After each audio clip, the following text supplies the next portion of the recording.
खुदा करे कि मोहब्बत में वो मुकाम आए, मेरे लबों पे हमेशा सनम का नाम आए, मेरे लबों पे हमेशा सनम का नाम आए, खुदा करे कि मोहब्बत में वो मुकाम आए। हेलो दोस्तों, आप सभी का स्वागत है आपके अपने YouTube चैनल मैथ मस्ती पर। दोस्तों मैं हूं विपिन यादव और आज हम आपको पढ़ाने वाले हैं एसएससी जीडी का मैथ। एसएससी जीडी और एमटीएस के लिए ये आपका ये वीडियो होगा। इसमें हम 25 प्रश्न को लेकर आए हैं और खासकर इसमें जो क्वेश्चन पूछे गए हैं ये एसएससी जीडी के एग्जाम में पूछा ही गया था पिछले साल। ठीक है, तो प्रीवियस क्वेश्चन आपको देखने को मिलेगा मैथ का। बने रहिएगा इस वीडियो में। ये दूसरा क्लास है, तो आइए बढ़ते हैं। और 51 नंबर सवाल से हमारा शुरू होता है, क्योंकि पीछे रीजनिंग और जीके था। अब आपका यहां से मैथ शुरू होता है। सवाल है, एक धन पूर्णांक और उसके वर्ग का योगफल पहली 3 अभाज्य संख्या के गुणनफल के बराबर है, तो वह संख्या क्या है? सबसे पहली बात इसमें कहा कि एक धन पूर्णांक और उसके वर्ग का योगफल पहली 3 अभाज्य संख्या के गुणनफल के बराबर है। तो भैया पहला 3 गो अभाज्य संख्या आपको पता है, पहला 3 गो अभाज्य संख्या 2, 3 और 5 होगा। 2 भी अभाज्य संख्या है। अभाज्य संख्या किसको कहते हैं? वैसी संख्या जो अपने आप और एक के अलावा किसी से न कटता हो, वो सारे अभाज्य संख्या है। 2, 3, 5। ठीक है। सवाल कहता है एक धन पूर्णांक, नहीं पता तो मान लेते x, एक धन पूर्णांक और उसके वर्ग, इसी के वर्गों का योगफल जो है पहले 3 अभाज्य संख्या के गुणनफल के बराबर है। मतलब ये तीनों के गुणनफल के बराबर है। अब देखो, तो ये x है प्लस ये x स्क्वायर है, बराबर है ये 5 दूना 10, 10 तिया 30, 2 तिया 6 25। सोचो, या तो इसको फिर अब गुणनखंड भी दिए जाओगे, लंबा हो जाएगा। तो क्यों ना, चूंकि जो हमें निकालना है वो तो 4 ऑप्शन में दिया हुआ होगा, और जो संख्या धन पूर्णांक निकालना था वो तो हमने x मान लिया है, तो x की ही वैल्यू हमारी आएगी, और वो जो 4 ऑप्शन में हो। हम मान रख के देखते हैं, क्या 2 रखेंगे, 2 का स्क्वायर 4, 4 2 6 नहीं होगा, 3 रखेंगे नहीं होगा, 5 रखते हैं, तो यहाँ 5 रखेंगे और यहाँ 5 रखेंगे तो 5 का स्क्वायर हो जाएगा 25, बराबर हो जाएगा 30, यानी x का मान यही चलेगा। ऑप्शन 3 बिल्कुल सही। आगे गुणनखंड बनाने की कोई जरूरत नहीं है। आइए जरा बढ़ते हैं अगला सवाल की तरफ, क्योंकि सवाल भी ज्यादा है तो हम थोड़ा सा आपको समझाते हुए और अच्छे से समझाते हुए बनाते हुए चलेंगे। कहता है इतना का वर्गमूल बताइए। वर्गमूल बनाना है ना, तो वर्गमूल बना लीजिए ना, लीजिए पूरे पर रूट लगा दिए और इसका मान बता देना है। नहीं, रूट लगा। ध्यान दीजिए, ऐसे सवाल को बनाने के लिए सिंपल काम आप ऐसे कर सकते हो, दशमलव गिन लो। दशमलव यहाँ 3 अंक, 3 अंक 6 और 3 9 अंक बाद, यहाँ दशमलव आप अगर आएंगे तो 4 अंक, 4 अंक 8 अंक और 1 अंक 9 अंक, 9 अंक बाद ऊपर भी दशमलव, 9 अंक बाद नीचे भी दशमलव। दशमलव का खेल खत्म। अब दशमलव है ये नहीं है, समझिए कि दशमलव है थे ना है, कोई नहीं। 324 का वर्गमूल कितना होता है? 18। 81 का वर्गमूल कितना होता है? 9। 4624 का जो वर्गमूल होता है भैया, ये कितना हो जाता है? शायद 68 हो जाएगा। हाँ, अब आगे बढ़िए। 15625, इसका वर्गमूल 125 हो जाएगा। 125, ये 289 तो 17, 729, 29 का स्क्वायर नहीं, 29 का स्क्वायर नहीं, 27 का। चलो यहाँ 27 लिख लेंगे हम, यहाँ क्या लिख लेंगे? 27 का स्क्वायर, 729, 64 का 8। अब काट कुट कर दीजिए, जो भी कटने वाला हो उसके बाद आपका आ जाएगा ये वाला आंसर 0.024 काटने उठने के बाद। ठीक है, चलो अगला सवाल पर बढ़ते हैं। यह सवाल देखिए, ऐसा सवाल कहता है 53 नंबर। देखिए कहता है एबीसी एक ही समय एक वृत्ताकार स्टेडियम में एक ही बिंदु से एक ही दिशा में भागना शुरू करते हैं। एक चक्कर में 252 सेकेंड पूरा कर लेता है, बी 308 सेकेंड और सी 198 सेकेंड। यदि वे आरंभिक बिंदु पर कितने समय बाद मिलेंगे, वे आरंभिक बिंदु पर कितने समय बाद मिलेंगे। कहता है कि तीन आदमी कोई एक ही जगह से दौड़ना शुरू करता है, ये तीन आदमी दौड़ना शुरू करता है, ठीक है। अब ये जब तीनों आदमी शुरू किया है दौड़ना, तब क्या हुआ है कि पहला आदमी 252 सेकेंड पर पहुंच जाता है, एक बार एक चक्कर लगा लेता है 252 सेकेंड पर।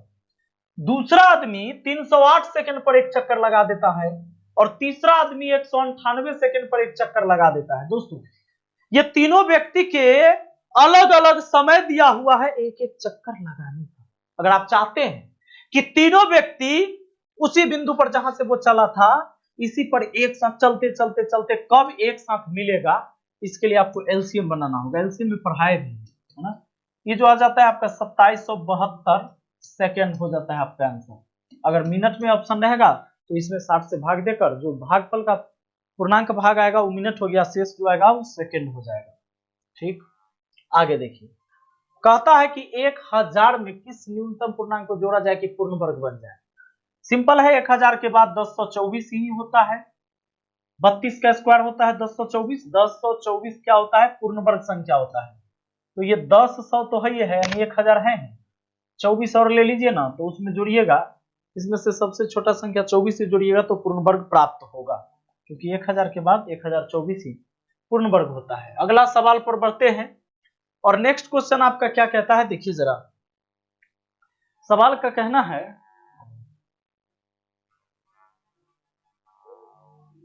चलिए सब ठीक है। प्रश्न कहता है राम ने बाजार जाकर एक गणित पुस्तक की एक प्रति और 2 पेंसिलें 165 में खरीदी। रहीम ने उसी बाजार में जाकर उसी पुस्तक की एक प्रति और उसी प्रकार की 10 पेंसिलें 169 में खरीदी। प्रत्येक पेंसिल का दाम क्या था। प्रत्येक पेंसिल का दाम पूछता है। तो राम ने बाजार जाकर एक मैथ की प्रति, एक मान लीजिए गणित का बुक ले लिया और 2 पेंसिल और इन दोनों को मिलाकर उसने 165 रुपए दे दिए। एक समीकरण बन गया।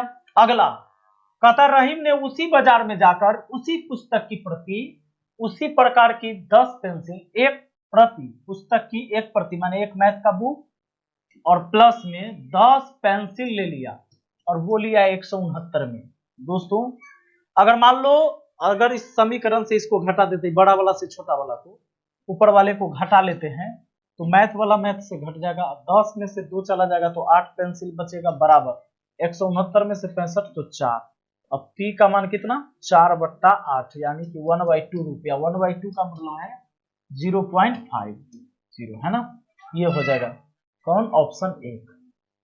कोई डाउट नहीं, आ जाइए अगला सवाल। ये एक पेंसिल का दाम हो गया, यही तो पूछा है प्रत्येक पेंसिल का दाम क्या होगा, ये पूछा था। देखिए अगला सवाल है आपका, 45 आदमी एक काम को 16 दिन में कर सकते हैं। उनके काम शुरू करने के 4 दिन बाद उनके साथ 36 आदमी मिल गए। उन्हें शेष काम पूरा करने में अब और कितना दिन लगेगा। मतलब ये शेष काम होने में कितना दिन लगेगा, ये बात पूछा है। ये कौन बड़का बात है। पहले बात आपको पता है कि 45 आदमी उस काम को 16 दिन में कर सकता था, लेकिन उसके काम शुरू करने के 4 दिन बाद उनके साथ 36 आदमी आया। 4 दिन बाद आया, मतलब इस 45 आदमी का 12 दिन का काम बचा हुआ है। 16 दिन का काम था, 4 दिन बाद कुछ लोग आते हैं। इसका मतलब है कि इस 45 आदमी का 12 दिन का ही काम बचा हुआ था, क्योंकि 16 दिन में से 4 दिन तो हो गया था ना, तो 12 दिन का बचा था। यानी ये काम आपको करना है। अब जो 36 आदमी आया वो और पहले वाला 45 आदमी है वो, यानी कि अब करेगा 45 प्लस 36 आदमी, तो काम कितने दिन चलेगा। आपको ऊपर पता है कि 45 गुना 12 है, तो हम गुना करेंगे नहीं, काटने में आसान रहेगा। 45 36 नीचे जोड़ देंगे, 6 5 11 और 4 3 7। चलिए 45 था और 16 दिन में, ठीक है। तो अब कितना यहां पर हम लिख देंगे, 6 5 11 4 3 7 1 8 81, ठीक है। 9 नामा 81, 9 5 45, 3 3 9, 3 चौके 12, यानी 4 5 20/3, 20/3 बोले तो 17 18, 6.2/3 दिन। अब ये 6.2/3 दिन यानी कि ऑप्शन 3 हो जाएगा आपका इस सवाल का जवाब। ठीक है, आइए अगला सवाल देखिए। नेक्स्ट क्वेश्चन कहता है कि कुछ आदमी एक काम को 12 दिन में कर सकते हैं, उनसे 2 गुना आदमी आधे काम को कितने दिन में पूरा करेंगे। मान लीजिए कि कुछ आदमी एक काम को 12 दिन में कर सकता है, एक काम को, ठीक है, उनमें से 2 गुना आदमी, उनसे 2 गुना आदमी, कुछ आदमी था यहाँ 2x आदमी ले लेते हैं, उनसे 2 गुना आदमी, 2 गुना आदमी आधे काम को, मतलब ये काम था अब आधा काम करवाएंगे, तो कहता है कितना दिन लेगा, डी निकालना है। ठीक है, अब आ जाइए, x कट गया, 2 से 12 कट गया, कितने बार में, 6 बार में। अब 6 से 1/2 का गुना होगा तो 3 हो जाएगा, ये डी निकल के आएगा 3 ऑप्शन 4। ये MDH मसाला फॉर्मूला होता है जिस पर हमने बना दिया M1 गुना D1 गुना H1, है ना, अब बट्टा में W1 पढ़ाए हुए टाइम एंड वर्क का वीडियो अपलोड है, तो ध्यान देना। M1 माने पहला बार आदमी, D1 मतलब पहला बार दिन, घंटा है नहीं तो H1 छोड़ दिया, काम एक काम बोला था यहाँ एक लिखा, फिर कहता है उससे दुगना आदमी तो 2x आदमी लिया, दिन निकालना था और आधा काम करवाना था तो 1/2 लिखा, काटने के बाद दिन का मान 3 आ गया।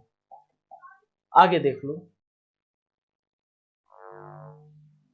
अगला सवाल है 10 मीटर चौड़ाई की एक गली 200 मीटर गुना 180 मीटर माप वाले एक आयताकार उद्यान को बाहर से घेरती है, पथ का क्षेत्रफल वर्ग मीटर में क्या होगा। 10 मीटर चौड़ाई की एक गली है, ये 200 मीटर गुना 180 मीटर माप वाले एक आयताकार उद्यान को बाहर से घेरती है। मतलब क्या है कि मान लीजिए कि कोई पार्क है और जिसकी लंबाई कितनी है और चौड़ाई, लंबाई 200 और ये कितना 180, ठीक है, बाहर से घेरती है, पथ का क्षेत्रफल पूछा है, तो 10 मीटर चौड़ाई की एक गली है, 10 मीटर चौड़ाई की एक गली,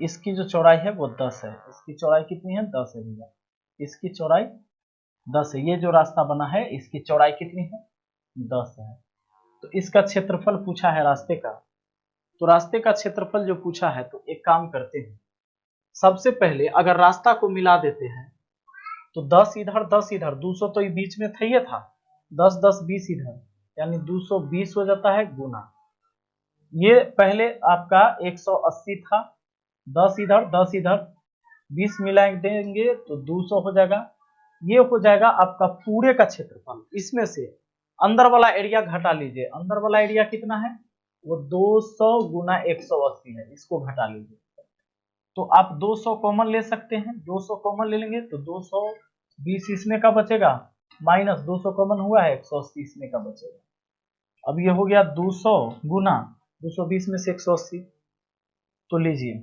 आपका ऐसे कर सकते हैं आप, 220 180 है, अगर ये 20 और हो जाता 20 और 40, यानी कि 4 दूना 8000, 8000, ये 8000 वर्ग मीटर एरिया हो जाएगा इस रास्ते का चारों तरफ से। ठीक है, अगला देखिए, सवाल करता है शीशा के एक ठोस घन से जिसके किनारे का माप 44 सेंटीमीटर, 4 सेंटीमीटर व्यास की कितनी गोलाकार गोलियां बनाई जा सकती है। पहले आप वो जो घन है शीशा का, वो जो घन आपको बताया जा रहा है जिसकी किनारा जो है 44 है, तो पहले उस घन का आयतन लिख देंगे ना, है?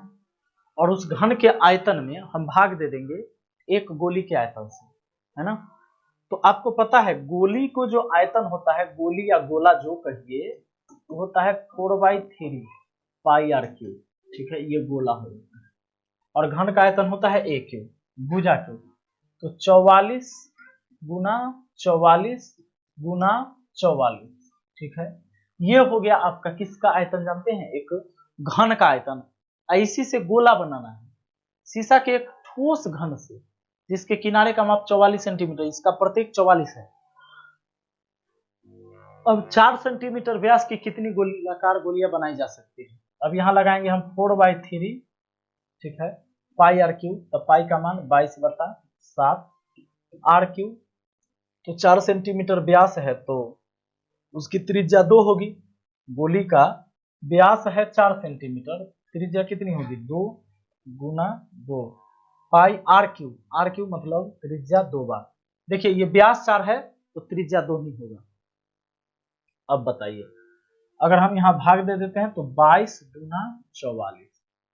अब लीजिए इस 2 से इस 2 को काट देंगे, 4 से हम 11 बार में काट देंगे और 2 दूना 4 से हम इसको 11 बार में काट देंगे।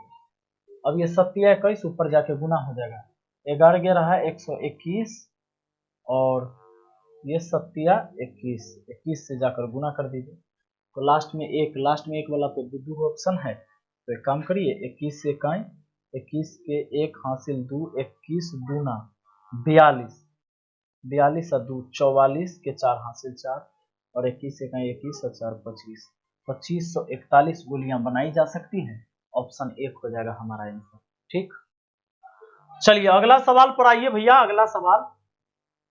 अगला सवाल क्या कहता है, देखिए सवाल का ये कहना है एक व्यापारी अपने वस्तु पर क्रय मूल्य से 40% अधिक अंकित करता है और उन्हें 15% छूट पर बेचता है, उसका लाभ प्रतिशत क्या होगा। देखिए क्या किया है, एक व्यापारी अपनी वस्तु पर क्रय मूल्य से 40% अधिक अंकित करता है और फिर 15% का छूट दे देता है। पहले उसी सामान का दाम 40% बढ़ा देता है और फिर उस पर 15% छूट दे देता है, तो उसका लाभ पूछा है। एक बात बताइए, एक ही वस्तु पर लगातार 2 बार घटना घटा है, कितना बार पढ़ाए हुए हैं कि ए बी फॉर्मूला लगाइएगा, A plus B plus A B बटा 100 है ना, और ये प्रतिशत में कहिएगा। दूसरा बात और कि वृद्धि तो प्लस देना है, वृद्धि तो प्लस और कमी आ जाए तो माइनस, कमी तो माइनस, यानी फॉर्मूला चेंज करते रहेंगे हम। पहले 40% अधिक है फिर 15% कम है तो पहले 40 प्लस में लिखेंगे फिर 15 माइनस में लिखेंगे क्योंकि कम है। यही ये दोनों गुना करके यहाँ लिखा है तो प्लस माइनस गुना होगा तो माइनस 40 गुना 15 अब बट्टा कितना होगा 100। ठीक है, प्रतिशत में। अब आ जाइए, ये तो 0 से 0 काट लीजिए, 40 में से 15 गया तो आपका 25 आया माइनस। अब देखिए 5 से काटिएगा तो 5 से कटेगा 3 बार में, अब 5 से कटेगा 2 बार में, अब 2 दूना 4 होगा, 3 दूना 6 कटेगा 19% आया, 19%। 19 से यहाँ पर प्लस में आया ना, यानी अभी भी उसको लाभ होगा इस व्यापार में, क्योंकि उसने पहले दाम 40% बढ़ा दिया भाई, तब ग्राहक को धोखा दे रहा है 15% छूट देके। हाँ, ऐसी बात नहीं है। आइए देखिए, रुकिए अभी यहाँ ध्यान दीजिए, भागिएगा नहीं, एक सवाल सब है। कहता है पुस्तक के अंकित मूल्य पर 16% के छूट से एक आदमी 80 की लागत वाला एक पेन खरीद सकता है। पुस्तक के लिए उसने कितना भुगतान किया था, मतलब कि अगर उसको 16% छूट मिल जाए ना तो वो 80 रुपया वाला एक पेन खरीद सकता है। इसका मतलब है कि जो छूट मिल रहा है 16% वो 80 रुपया के बराबर होगा।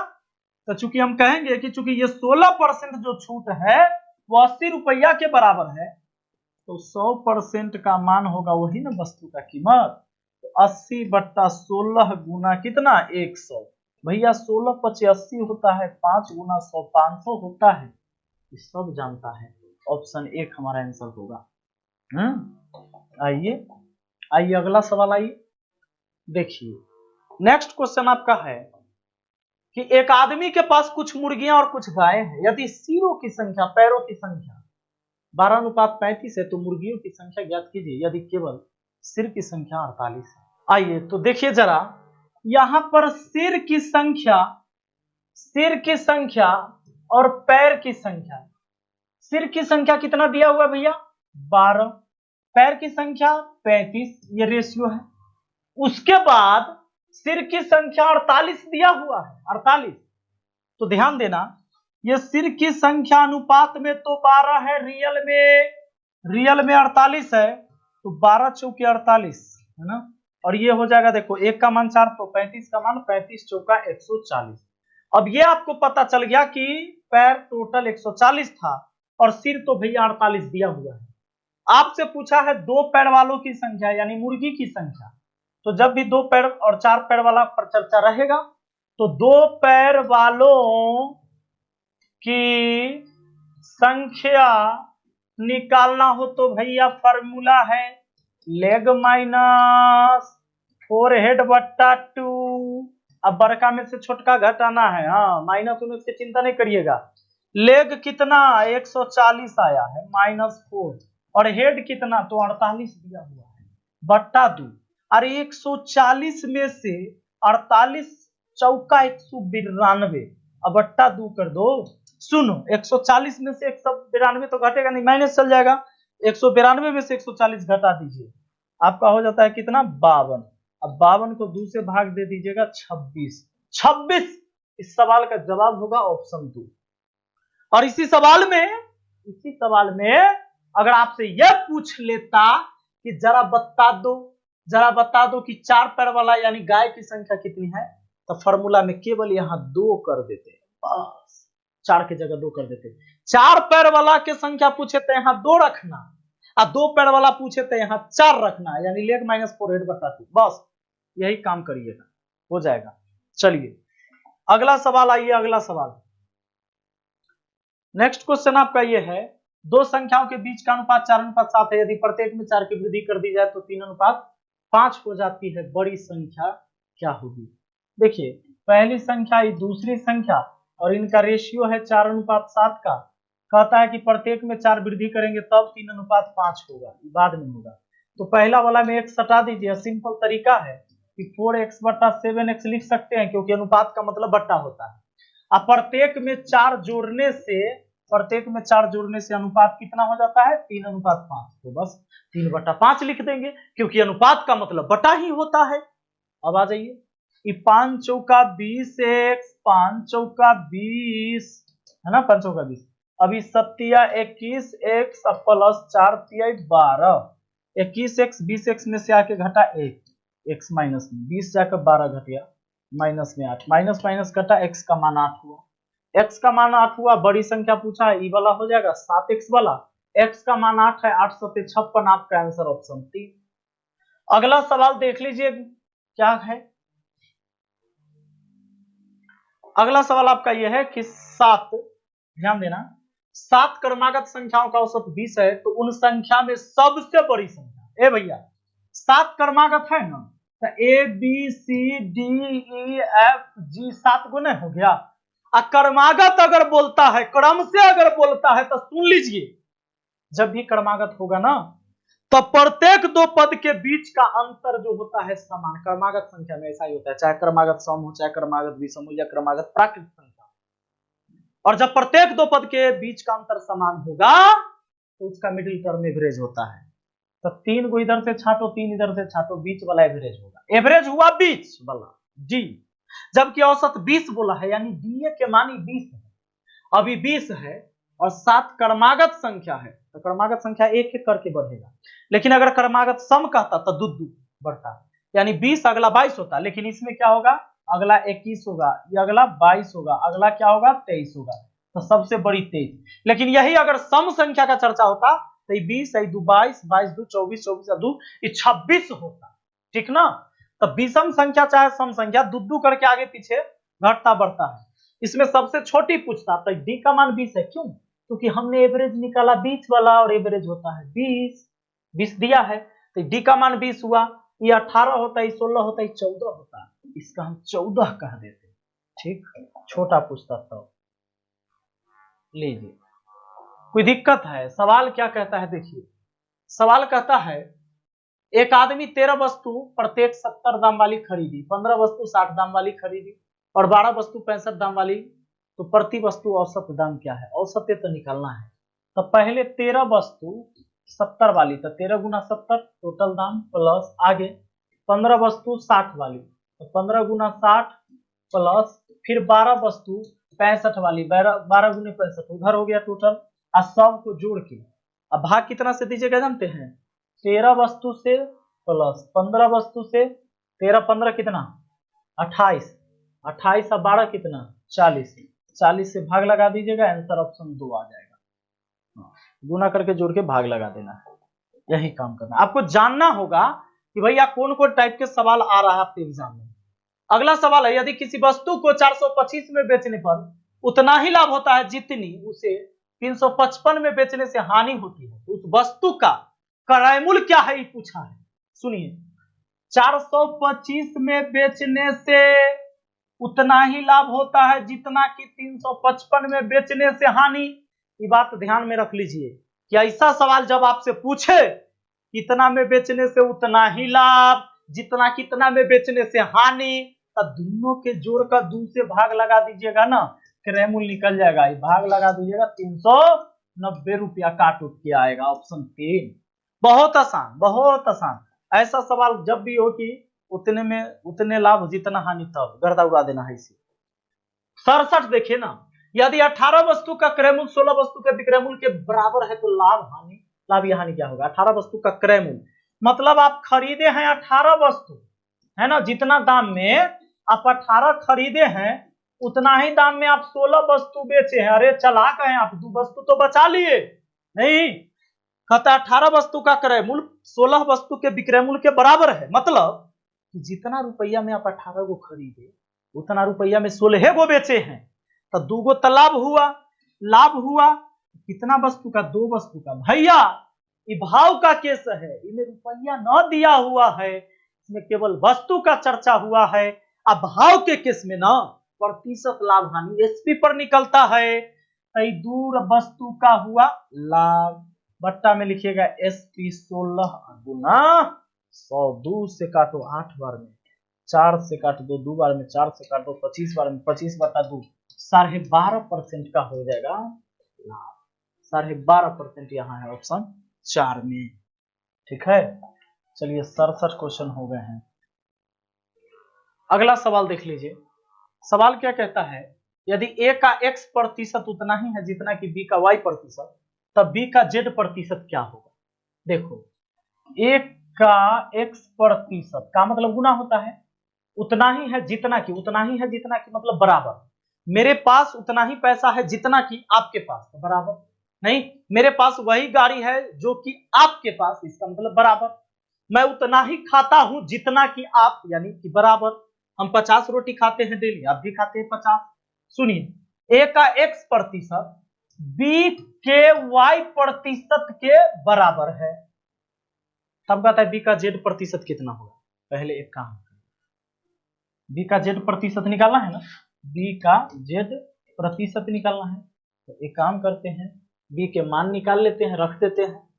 तो बी का मान निकालने के लिए क्या करना होगा? प्रतिशत तो प्रतिशत काट देंगे, ये ए एक्स अब बट्टा वाई कर लेते हैं, बी का मान हो गया, बी बराबर वाई बट्टा में आ गया। तो बी के जगह हम इतना रख सकते हैं, ए एक्स बट्टा वाई, और ये जेड प्रतिशत, और यहां पर है ए एक्स जेड, ए एक्स जेड बट्टा, देखिए ए एक्स जेड गुना ए एक्स जेड गुना बट्टा वाई प्रतिशत। ऑप्शन 2 आ गया। ठीक, ऑप्शन 2 हो गया। चलिए, ओ ये तो आपका कोर्स चलता है एसएससी जीडी का, धुरीना क्लास पर है, तो जिसको पेड कोर्स करना होगा वो वहां से जाकर ले सकते हैं धुरीना पर। ठीक है, चलिए अगला देखिए। अगला सवाल क्या है? किसी मशीन के मूल्य में प्रति वर्ष 5% का ह्रास होता है। यदि उसका वर्तमान मूल्य 2000 है तो वर्ष, अच्छा 2000 नहीं, इकाई, दहाई, सैकड़ा, हजार, 10,000, लाख, 2 लाख है, तो 2 वर्ष बाद उसका मूल्य क्या होगा? 2 वर्ष बाद मूल्य क्या होगा ये पूछा है। सुनिए, किसी मशीन के मूल्य में प्रति वर्ष 5% का ह्रास होता है। अभी कितना है भैया? अभी कितना है? अभी कितना है? इकाई, दहाई, सैकड़ा, हजार, 10,000, लाख, 2 लाख। 5% का ह्रास होगा। 5% का मान कितना होता है? 1/20, और घटा दीजिए तो 19/20 ह्रास हुआ है। 2 साल बाद पूछा है ना, 2 बार गुना कर दीजिए 19/20, 19/20 से बस आपका आंसर आ जाएगा। लीजिए, हम 2 जीरो से तो 2 जीरो काट देंगे पहले, और 2 दूना 4 से इसको काटेंगे तो 4 पचे 20, 500 बार में काटा, है ना। अब हम 500 से इसको गुना कर देंगे, 19 ये हो जाएगा आपका 381, और गुना 500 ये हो जाता है आपका 5, 8 पचे 40, 8 पचे 40, 4 5 15, 4 5 15, 4 19, और ये 2 जीरो।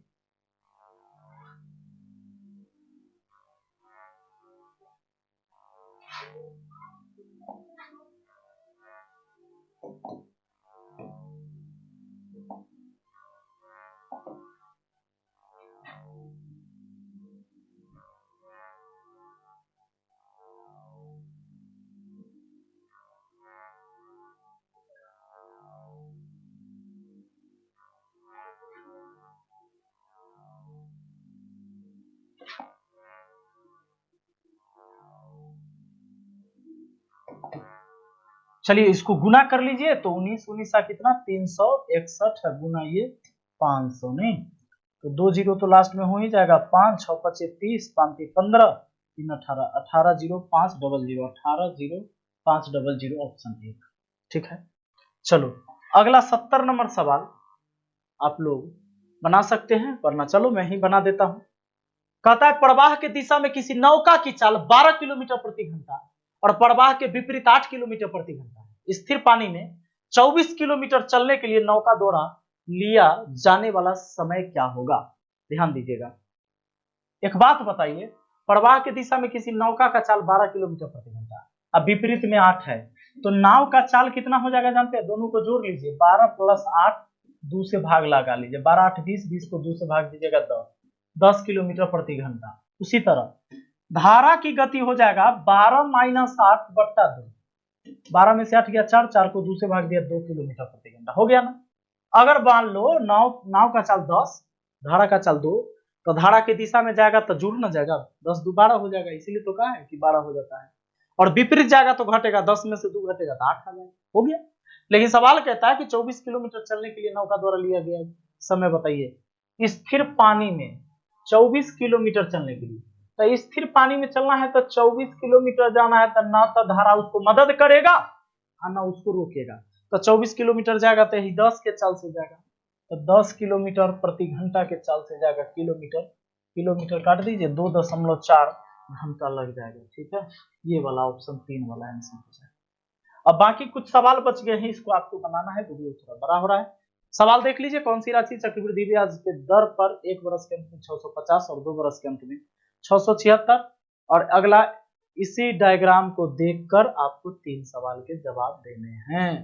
3 सवाल क्या क्या है, अब वीडियो को रोककर देख लो।